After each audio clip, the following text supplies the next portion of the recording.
we can get that to come up on the screen. I'm Jerry Schubel, and I think if you want to know anything about me, I'm going to let you look at in the program. My slides are going to convince you that we desperately need to have partnerships of scientists with designers. I'm an environmental scientist and have been for most all of my life. And for the last day plus, I've been here listening intently to a group of enormously talented and creative people.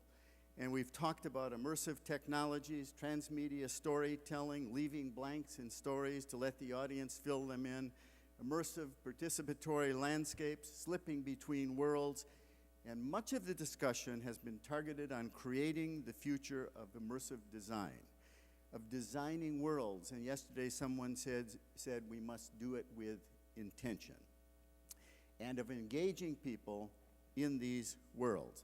I want to use my time to try to convince you that you should use some of your time, some of your very valuable and creative talents and your expertise to tackle a world problem more challenging, at least as interesting as any virtual world, and far more important.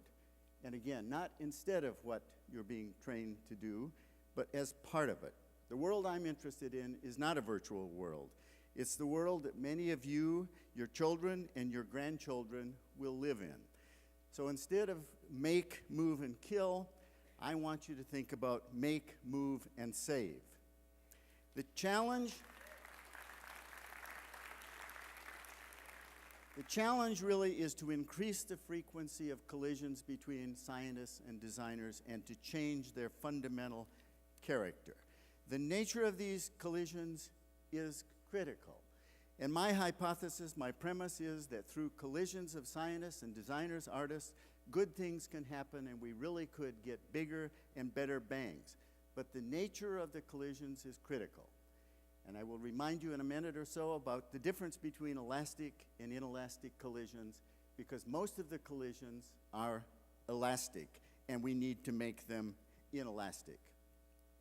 But also then the question becomes, to what end? On page 5 of your program, Alex McDowell, co-chair of this conference, says, and I quote, "Together, we are building a new space that will allow storytellers and creators to collaborate in the development of innovative ways to perceive and change the world." Creating the future of this planet is a design problem. And I'm not talking about transmedia storytelling. I'm talking about the future of this planet and the human beings, lifestyles, and other living things. And I think it's very clear that if all of the scientists, the vast majority of scientists that I know, believe that humans have fundamentally altered the Earth. We have a world with a much bigger population in the future. We've got 6.7 billion people now.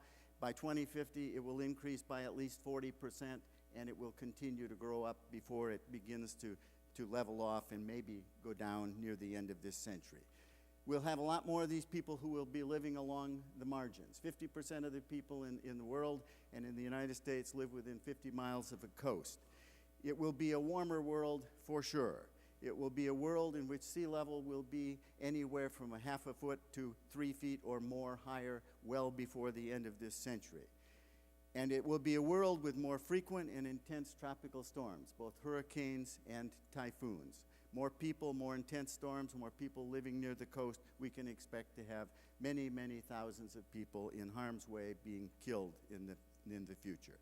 It will be a world with more frequent, more prolonged, and more severe floods and droughts. And it will be a world that will have less biodiversity. E.O. Wilson has stated that it is impossible for us to have a world that will not lose 25% of its biodiversity by 2050. 25% of all the species, he says, will be gone. And he predicts that we could lose 50% by 2100 unless we change the way we live on this planet. And human beings, ever since we have walked on this earth, and that's been for about 100,000 years, we now trample all over it. And you have to remember that we are late to the evolutionary stage. If you were to take the 4 billion years of life on this planet and take the 100,000 years that human beings have been around, take that 4 billion and translate it into 1 year, human beings have been around for less than a day, and we've had a major impact only in the last 15 seconds.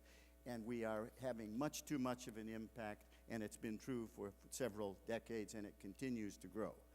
Now, the other part of this the scientists agree to is we can't restore things to the way we were. You cannot go home. We cannot go home.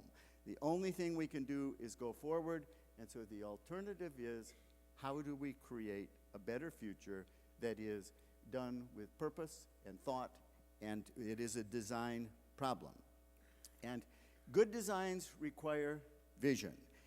And most of the public, and we have to bring the public along, they have trouble understanding a lot of the science. And scientists have not been very successful in painting vivid word pictures that will help them realize where we are headed so that we can change direction. I think scientists definitely need the best of you and your work to help envision different futures. While we know the future will be different, there are any range of plausible futures, and what one actually plays out depends upon the actions that billions of people are going to take, and they're going to take over the next couple of decades.